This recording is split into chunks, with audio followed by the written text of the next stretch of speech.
A mysterious force blocked the TARDIS with Amy inside it from landing, keeping it stuck in a materialization loop. It's up to the Doctor to work out what that force is, lest Amy be lost forever along with his home motor.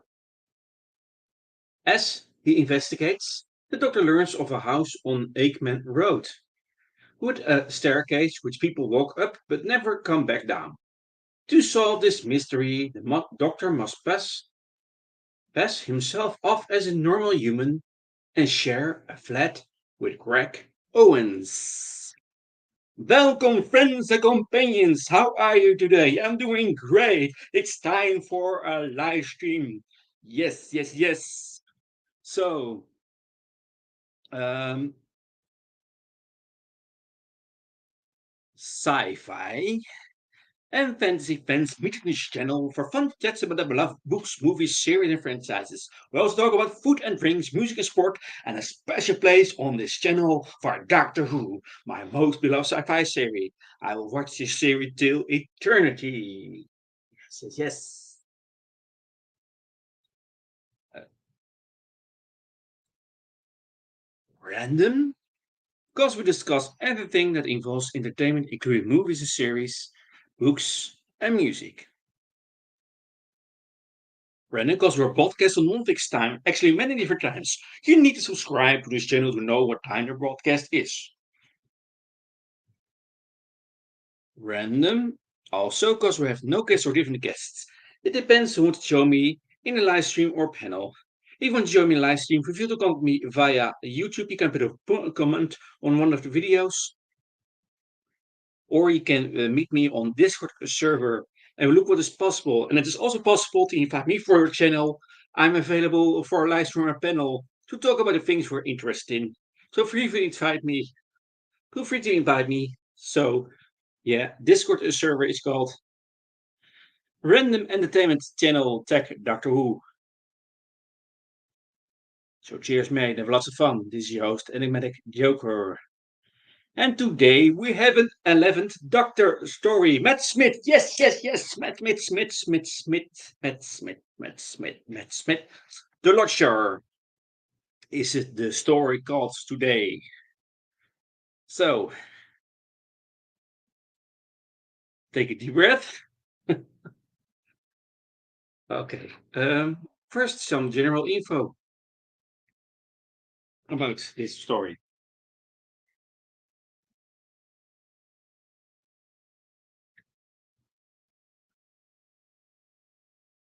So, The Lodger was the 11th episode of Series 5 of Doctor Who, based on a comic strip of the same name.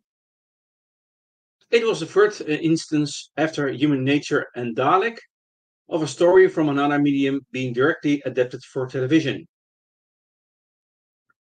It was also a companion-like story, somewhat like Midnight. This adventure provided the first hints of the Silence's presence on Earth, though they were not seen until the following season. The audience is also introduced to a new problem for the TARDIS. It cannot land somewhere where there has been numerous time loops until the source creating them has been removed. The Lodger introduced the recurring character Craig Owens and his girlfriend Sophie. Craig especially would play an integral part in the following series. The actor, the actor portraying his character, James Gordon, was also a close friend of Matt Smith. They engaged in several humorous shenanigans on set, as been in Doctor Who Confidential and the extras for the Series 5 releases. The episode also gave Matt Smith the opportunity to play football. He had considered becoming a professional footballer before he went into acting. So, this is some general info. We will now dive into the plot. Right.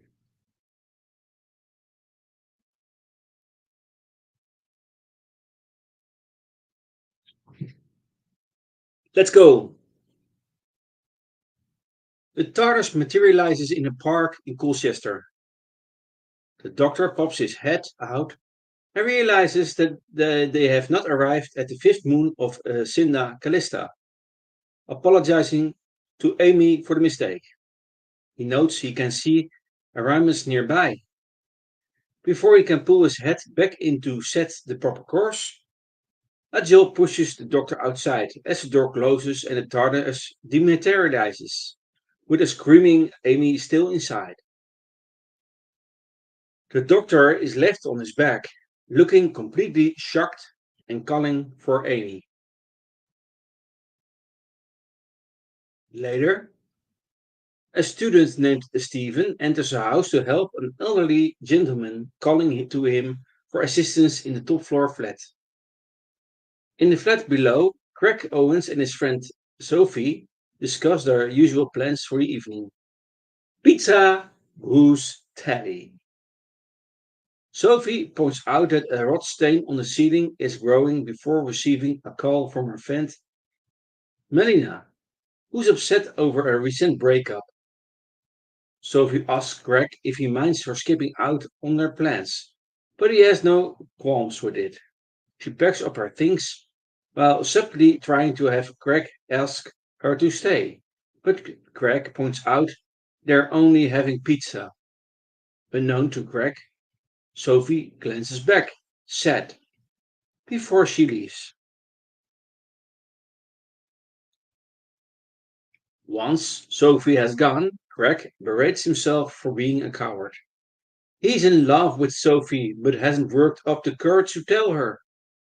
He gets himself hyped up, determined to tell Sophie his feelings for her the next time they meet. Hearing the doorbell ring, he notices that Sophie forgot her keys to his flat. Picking them up, he rushes to the door, opening it and saying, I love you. However, it's not Sophie at the door, it's the doctor who replies, oh, that's good to know, because I'm your new lodger.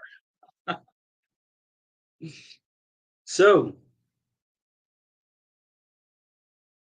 the doctor takes Sophie's keys, thinking they are for him. But Craig takes them back and explains that he is not sure if he wants the doctor there.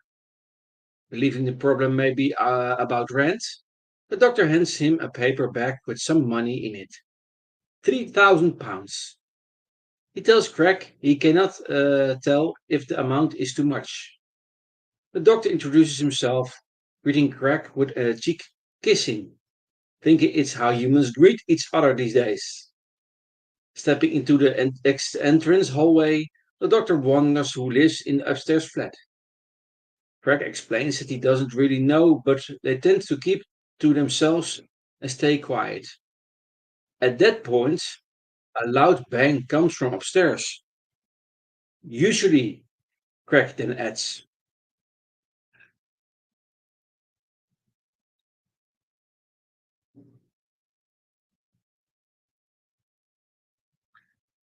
proceeding into Craig's flat, the doctor notices the rot stain on the ceiling and warns Craig to keep away from it, accidentally calling himself the Rotmeister because he's an expert in rot. Saying that he'll take the room, the doctor is reminded by Craig that he hasn't even seen it yet. Craig shows the doctor the room, telling him that it was previously used by Mark, the building's owner and friend of Craig's, until a month ago when an uncle Mark had never heard of died and left a sludge of sum of money in his will to him. The doctor finds this very convenient. Using psych paper, the doctor presents credentials and references to convince Craig that his title is legitimate. To Craig's surprise, the doctor has a reference from the Archbishop of Canterbury. The doctor explains that he is his special favorite.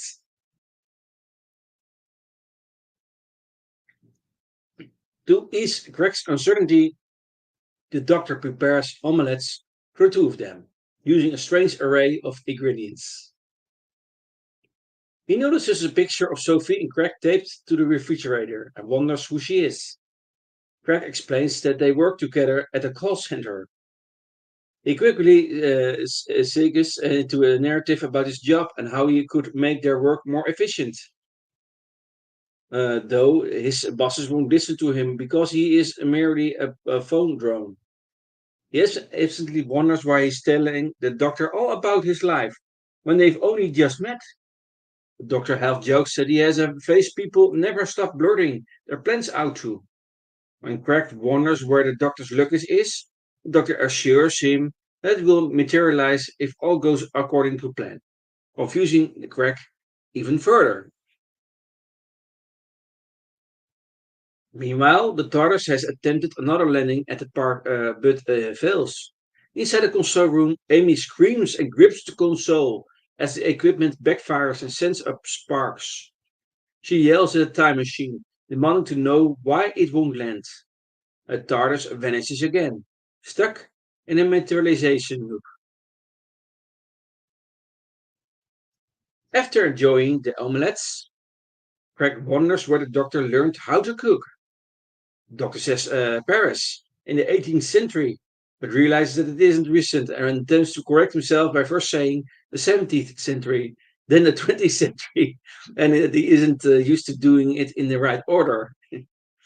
Greg asks if the doctor has ever been told he's a bit weird, to which the doctor responds by telling him people never really stop. Greg explains he doesn't like traveling, prompting the doctor to explain it's obvious by the state of Greg's sofa. He's starting to look like it. Amused, Greg decides that even though the doctor's weird, he can cook, which is all he needs to know, and he gives the doctor a set of keys. Greg then explains that if either of them needs time alone with a girlfriend or after giving the doctor a look over, a boyfriend, they would respect each other's privacy and stay out of the flat for the night. The doctor, not knowing what exactly Greg means, agrees to shout, I was not expecting this. That night, the doctor contacts Amy through an earpiece. He asks her what she knows about what normal human men do, finding her answers, drinking and playing football, easy to do, but boring. Amy holds the phone to the TARDIS engine, letting the doctor know it's stuck in a materialization loop to try landing. And he gravely explains that whatever is preventing it from landing is big, scary big. To stay incognito, he must avoid using alien tech like the sonic screwdriver, or risk alerting whoever lives on the second floor. He can only use the earpiece because anyone else hearing their conversation will think he's saying complete gibberish due to a built-in scrambler.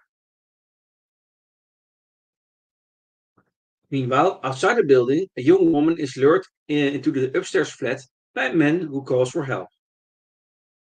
Inside Craig's flat, Craig overhears the doctor through the wall, only hearing silly sentences formed of random words.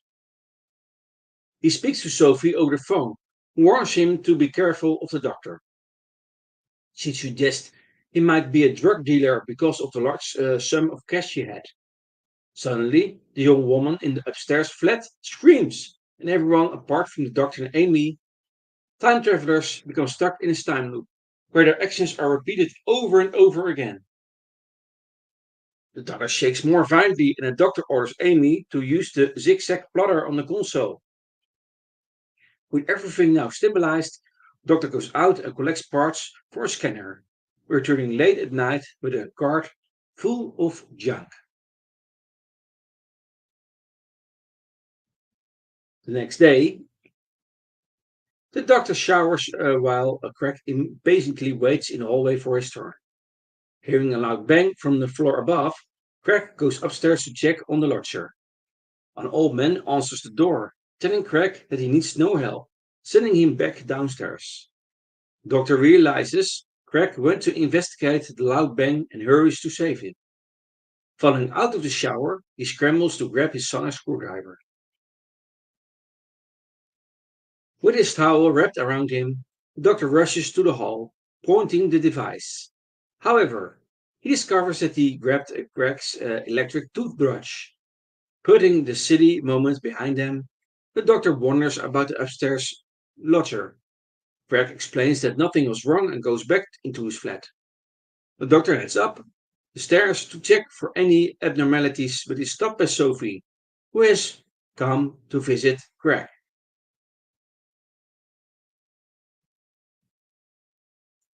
During Sophie's visit, Doctor picks up on Greg and Sophie's feelings for each other and wonders how there are going to be so many humans if they're always like this, unable to express their feelings to each other. A phone call distracts Greg, while Sophie is left embarrassed. Before the doctor can return to his bedroom to get dressed, Greg invites him to fill an open spot on his pep league football team, the King's Arms, which the doctor agrees to after initially mistaking a pub league for a drinking competition. While the doctor dresses in a spare football outfit, he tells Amy over the earpiece that if he stayed in the flat all the time, the man upstairs would get suspicious of him. Amy congratulates him on doing something normal. However, the doctor is confused as to what the sport actually is, asking if it's the own one with the sticks.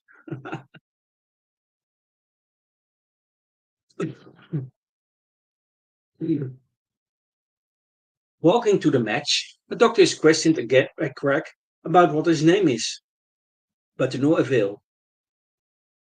Unlike Craig, Sophie is okay with not knowing the doctor's name. At the match, the doctor meets Craig's fellow football teammate, Sean, or asks him where he's strongest. The doctor responds, arms. Craig then explains that Sheen means where on the football field is the doctor best at playing. Not knowing, the doctor decides to find out by trying. As the match starts, he makes several kicks straight into the goal, showing incredible skill and talent, growing to love the game, and earning cheers from the bystanders, who chant his name. By the end of the game, the doctor has earned the admiration of their entire team, making Craig jealous.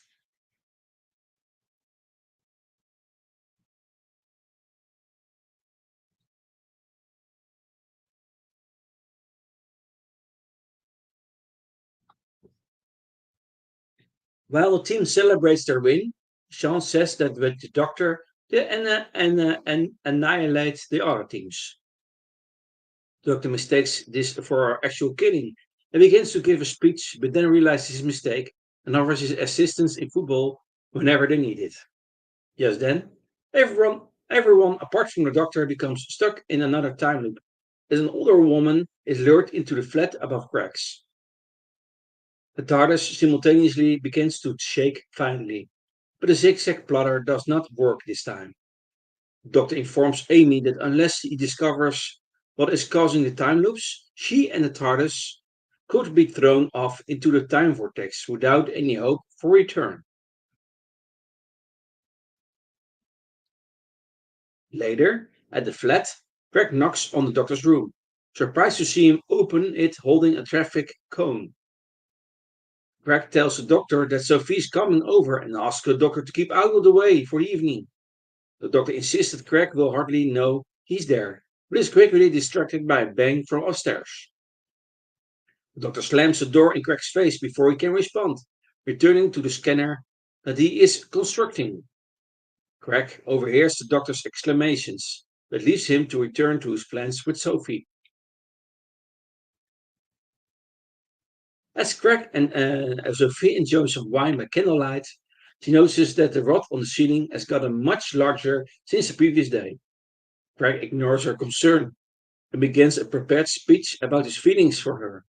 However, right as it seems Sophie has caught on and they are about to kiss, they are surprised by the doctor, who has appeared behind the sofa. He asks them where the on switch is on a regular screwdriver. Greg tries sending the doctor away by asking if he has something to do elsewhere. But the doctor says he has nothing planned. Sophie then invites the doctor to join them for some wine, much to Greg's frustration. Oh. While the doctor continues inspecting a variety of electrical wires for a scanner, Sophie tells him of her dreams to go to Africa and work with animals. Doctor uses reverse psychology to make Sophie admit she doesn't want to keep working in a call center, thereby inspiring her to look at care programs to send her abroad. As Craig walks Sophie out, they talk about her dream and what could be keeping her here. Both unable to express their love, Sophie leaves. Unbeknownst to them, the person upstairs has overheard them, and light crackles from behind the door.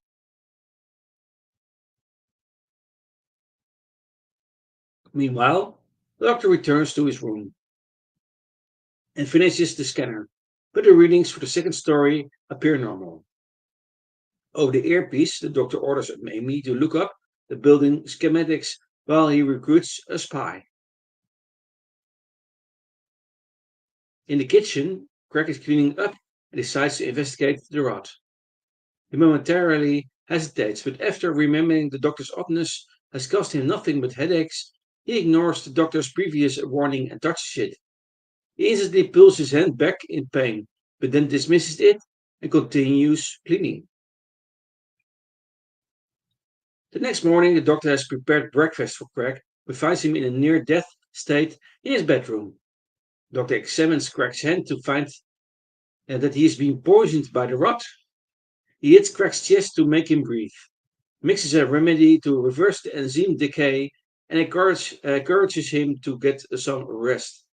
Craig protests as he has business meeting to attend, but soon falls asleep.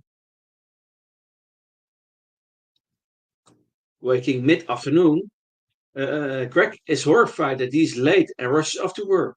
There, he finds the doctor has rudely terminated one of Craig's clients with the approval of his boss. Craig asks why the doctor is there, to which his boss explains that the doctor went to the planning meeting as Craig's representative. Thanks to him, they are now more efficient.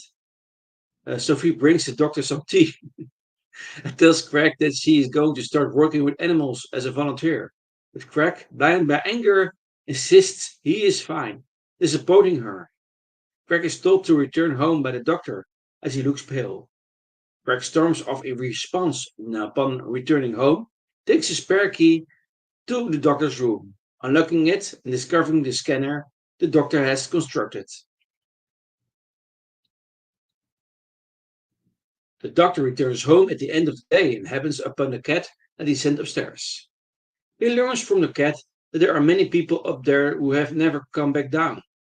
Craig, who is playing darts, overhears the doctor and looks out the peephole to see him speaking to the cat. This being the final straw with all his goodness, Craig opens the door and asks the doctor to leave, babbling about how the doctor's popularity has overshadowed him and driven Sophie away, even showing he knows about the odd device, which the doctor tries to pass off as art. Doctor tells Craig that he cannot see himself living anywhere else except this flat, just like him, calling a better town a dump to reinforce his statement. However, Craig remains insistent that the doctor should leave. Seeing that the diplomacy cannot work, the doctor grabs Craig by the collar and headbutts him. Craig sees memories of the doctor's past with telepathic contact. Craig is shocked to learn that the doctor is a time traveling alien, to which the doctor calls himself the 11th. Very important, um, this phrase. He then adds specifics with another headbutt, informing Craig about the current situation. Craig then babbles about the doctor using the non-technological technology of Lemastine to build a scanner to keep it hidden. Reading in pain, the doctor covers Craig's mouth, yelling for him to shut up. Once his headache passes, he shows Craig a note that was left to him by Amy, though he admits that his Amy hasn't written it yet.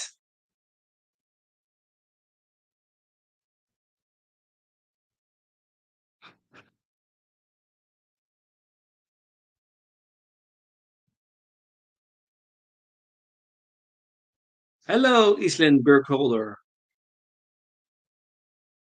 I read your comments. I like this episode. He wants to fit in. He wants to fit in and knows almost nothing about local knowledge, especially sport teams. Yes, that's right.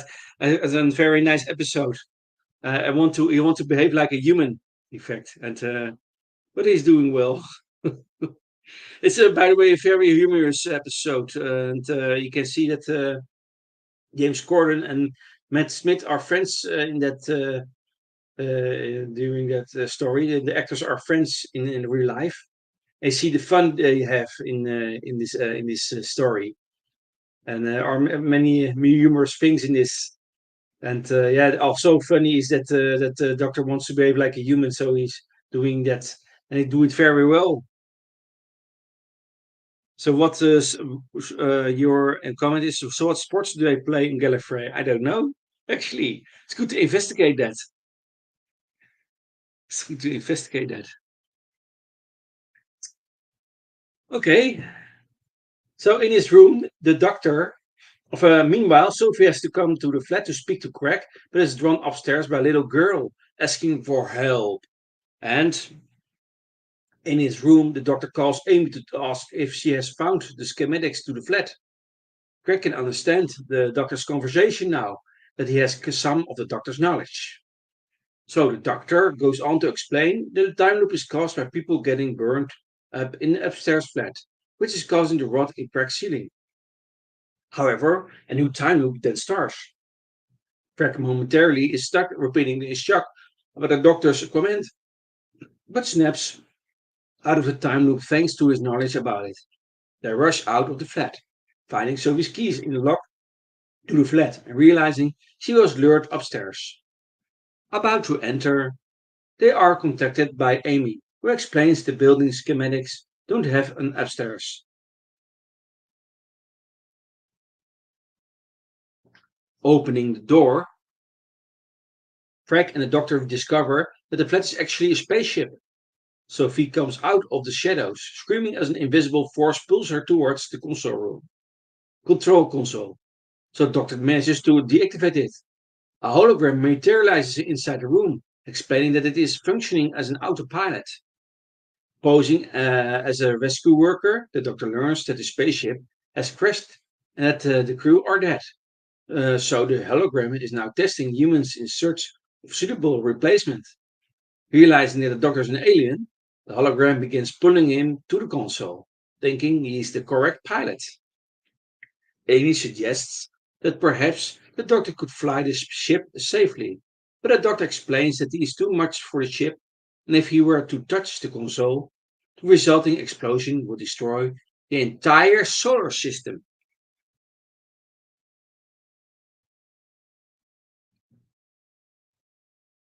The Doctor remembers Craig's previous encounter with the Lodger and deduces that Craig was told he wasn't needed because Craig possesses no desire to leave. Sophie, on the other hand, was pinpointed by the hologram as suitable as soon as she expressed some desire to travel to Africa. The Doctor encourages Craig to touch the console and focus on the reason he doesn't want to leave. Sophie. Craig confesses his love to Sophie and begs her to stay. She calls him she calls him an idiot and tells him that she loves him too, before slamming her hand on top of his. The pair kiss, cementing their desire to stay with each other. This shuts the ship down, but also causes it to implode. The trio narrowly escapes into the street, where they see the spaceship appear in place of the false second floor before vanishing into oblivion. Craig is confused as to why the passers-by did not notice the top of the flat vanish. Doctor explains a perception filter tricked their memories.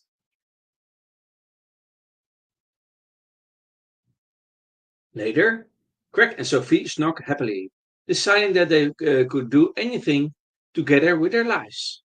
They proceed to continue snogging as the Doctor sneaks in to return his spare keys to the flat. However, when the Doctor turns to leave, he is stopped by Craig. The Doctor promises the couple that he will come back, but Craig dismisses this, knowing it's not true because he has seen the Doctor's thoughts. Nevertheless, Craig still gives the Doctor a set of keys to the flat as a gift. Glad to have met a human friend who understands him, the Doctor accepts the keys. Reunited with Amy back in the TARDIS, the Doctor orders her to write the note to his past self, which will eventually direct him to the flat. While searching the Doctor's jacket pocket for a pen, she discovers the jewelry box containing her engagement ring. Stunned, she opens the case and examines it. In Craig's flat, a crack appears in the wall. It widens and light spills out. In the TARDIS, Amy stares ahead with a very confused and scared look on her face. And that, my friends and companions, is 11th Doctor story, The Lodger. I'll name some cast members. The Doctor is played by Matt Smith. Amy Pond is played by Karen Gillan. Craig is played by James Corden. Sophie is played by Daisy Haggard. Stephen is played by Owen Donovan. Sean is played by Babunte Alessi. Michael is played by Jim Wall. Sandra is played by Karen Seacombe. And Clubber is played by Camara Bacchus.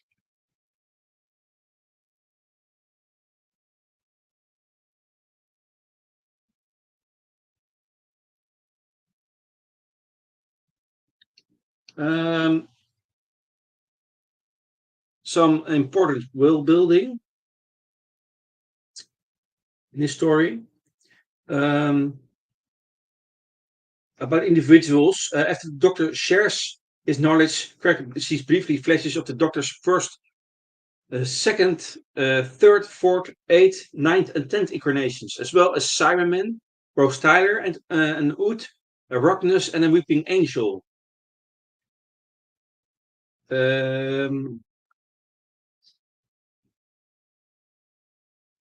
Also, as a music lover, there is one thing in world building is that the Doctor sings La Donna Mobile in the shower, and it is like this.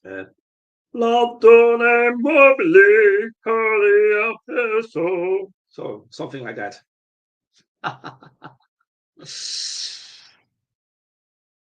On one other thing is important thing is that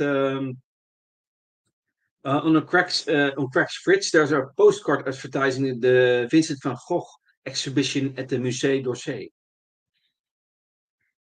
And now some things about food, worlding about food, because I'm also a food lover. I like restaurants. I like especially like a steak. So the Doctor makes himself and Craig an omelette with cheese, ham, mayonnaise, celeste, and other ingredients. So I'm actually very curious about this recipe. So I want to know, Matt Smith, have you got a recipe of this for me?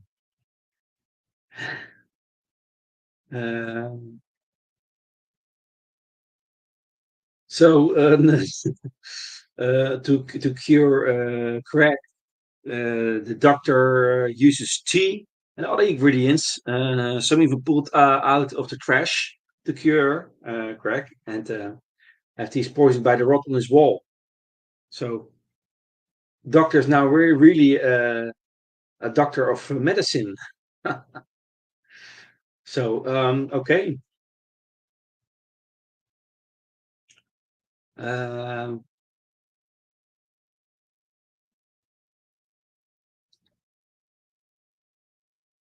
about the TARDIS has a zigzag plotter.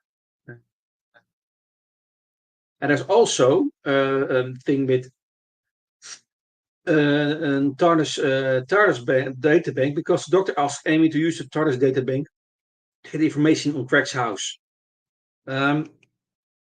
It's good to give some explanation about zigzag plotter of the TARDIS. The zigzag plotter or triple vector zigzag plotter was a component in the Doctor's TARDIS console, which looked like a bus automatic gearbox lever. Um, when the fourth Doctor had misset the triple vector zigzag plotter, Romana II corrected it in prose English way of death. And so actually, the 11th Doctor talked Amy through the Polaris used two steps to the right, if once back was to the door to stop the TARDIS from being thrown into the time vortex with her only inside in this story.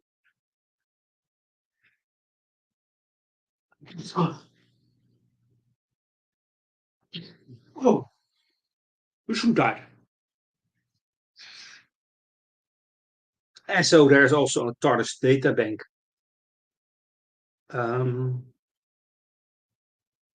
TARDIS information system. And there's also uh,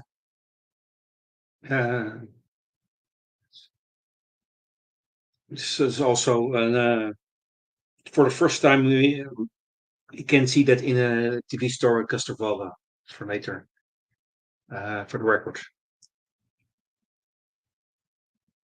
Okay, further on.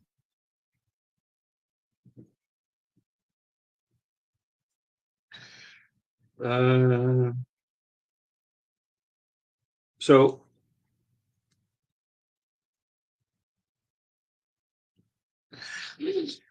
one important story note is the fact that this is the first time in the new series that the Doctor has definitely stated how many incarnations he has had. He tells Craig he is the 11th phase. By the way, this is later clarified in TV story The Name of the Doctor through the time of the Doctor.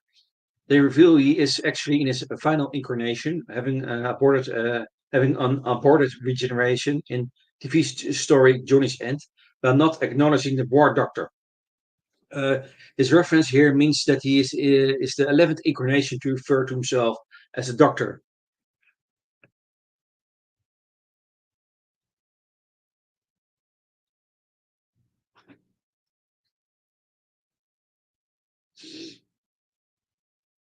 Um, One funny thing is that the Doctor wears a football kit playing for Craig's bub team, King's Arms. He wears a jersey with 11 on it when playing a football match, both referencing him being the 11th Doctor and this being the 11th episode of Series 5.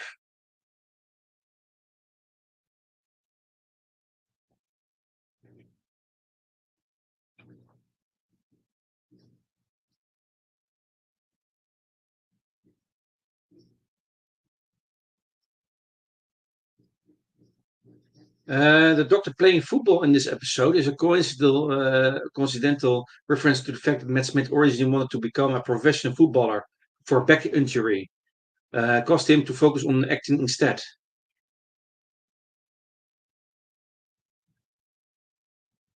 However, Garrett Roberts has stated that the football scene was always going to be carried over from the comic story, and he began writing it prior to the casting of Smith.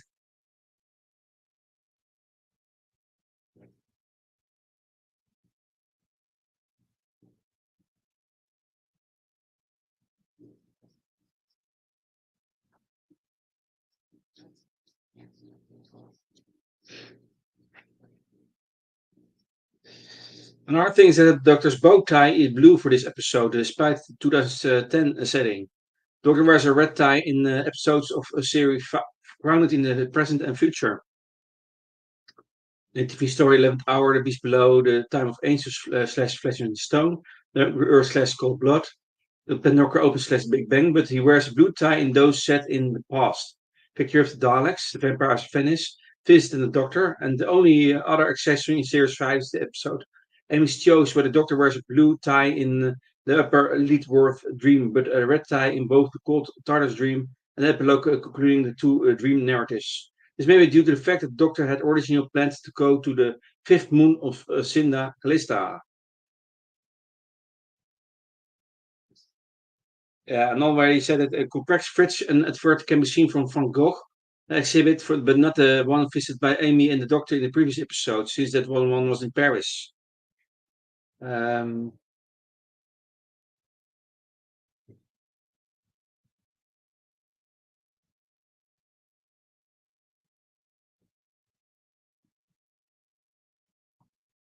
so this episode formed Block 7 of Season 5 alongside Amy's Choice. Um, and okay, that's for it for the story notes. We do some continuity, some things in continuity.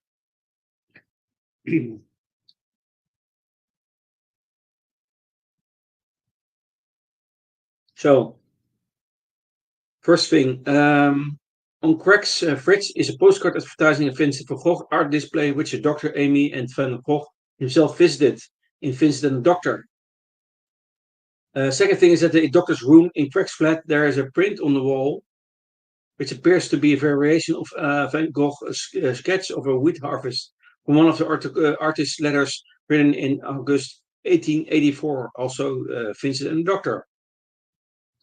Third Doctor also, at least once, sang while he showered himself in TV story Spearhead from Space. First story with the third Doctor, John Pertwee. Fourth thing is that while searching the Doctor's pockets for a red pen, Amy finds her engagement ring from Rory. There's a link to a TV story called Blood. A fifth thing is that this is not the first time, nor the less, that the Doctor has battled an automated spacecraft system. The crew all dead. We see it, for example, in this TV story, The Girl in the Fireplace, with 10th Doctor David Tennant. And we see it in The Curse of the Black Spot, with also the 11th Doctor Matt Smith in it, and the companions Amy and Rory. Sixth thing is that the Doctor once again mentions that bow ties are cool. You see in TV story 11th Hour, Amy's Choice, Vincent and the Doctor. Craig says Geronimo, and that's linked to TV story The End of Time, The 11th Hour, The Beast Below, and The Big Bang. The Doctor refers to himself as the oncoming storm, and there's a link to the parting of the ways. The ninth Doctor, Christopher Eccleston, The Girl in the Place, Journey's End, and Amy's Choice. The Girl in the Fireplace, of course, 10th Doctor. Doctor seems to have regained the fondness for cats, embraced by his sixth incarnation, Colin Baker. TV story The Twin Dilemma et al. And after losing that fondness in his 10th, in Fear Her. I actually did a live stream about Fear Her lately. Another thing is that the scene in which the Doctor surprises everyone with his skill in football bears a striking resemblance to the surprising skill when he played a game of cricket. That is in the TV story Black Orchid with the fifth Doctor, Peter Davison. There's also, by the way, with the companions Edric, Deacon, and Nissa in it. It's two-parter. Also did a live stream about that. Another thing is that the center of the evolved TARDIS resembles the actual TARDIS console room used by the seventh and eighth Doctors in TV story TV movie Doctor Who. Seventh Doctor, of course, is Sylvester McCoy, and eighth Doctor is Paul McGann. I also did a live stream about that movie. As well as one later used by the 11th console. So TV store the Snowman and it all. However, the centered console has large orbs for control devices. A characteristic usually seen in Dalek designs. For example, TV story this Chase, Remembrance of Daleks and et al.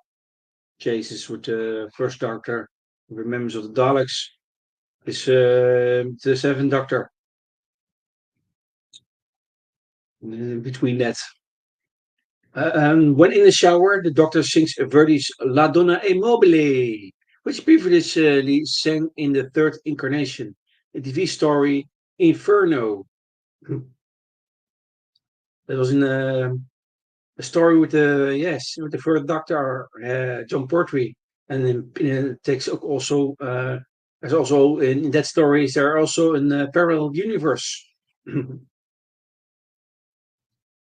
Another thing is that the Doctor used tea to aid his own revival after his 10th regeneration. TV story The Christmas Invasion. And when the Doctor is in the time ship, he notices the corpse of the supposed original pilot.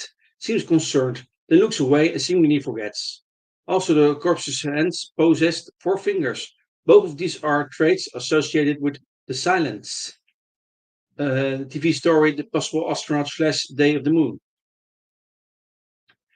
In the silence lair that Raver Song discovers underneath the warehouse to which she tracked her younger self, the center console in the room resembles the interior of his ship.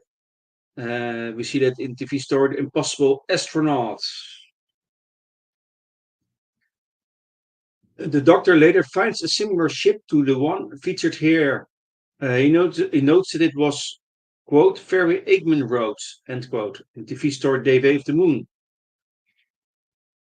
Um, Another thing is that the Doctor engages Quark in a telepathic conference as they butt heads, allowing the Doctor to quickly provide Quark with background information on himself and the situation. His 10 and 12 incarnations preferred a gentler method of placing the fingers on their recipients' temples. As a link to the girl in the fireplace and Journey's End and the pilots. Another thing is that the doctor suggested Craig and Sophie to try to beat the record for the current population. They soon after have a baby, Alfie, and we see that in TV story Closing Time. Another thing is that the doctor makes a piece of technology out of non-technological things. In this case, a scanner made from a lampshade, bike wheel, washing line, ironing board, umbrella, and the clock. Just like he did when making a time flow analog out of a cup of tea, a wine bottle, a set of keys, and 2 forks. We see that in TV story The Time Monster. And the Time Monster is a third Doctor story with the Brigadier, Benton, and Joe.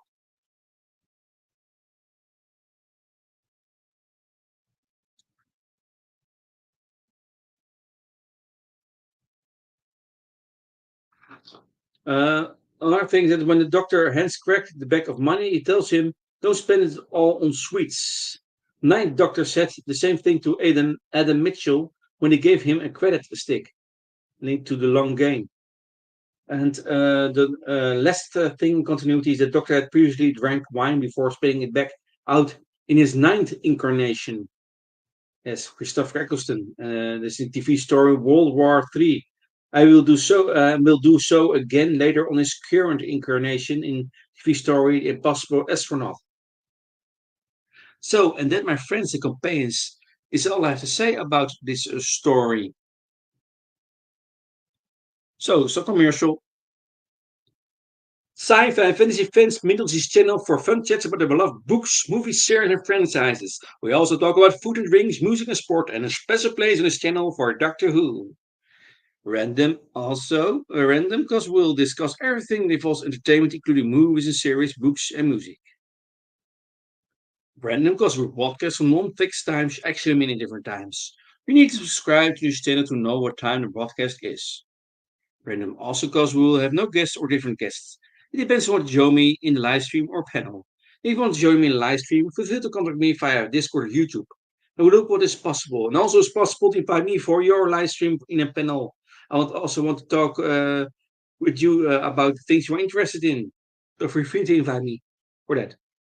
Discord server is called Random Entertainment Channel. Tag Doctor Who, and you find me very quick because on this board because I tag the server regularly. So cheers, mate. Have lots of fun. This is your host, Enigmatic Joker. So I'm looking forward to meet you next time. For now, have a nice day. Have a nice week. Bye bye. Bye bye.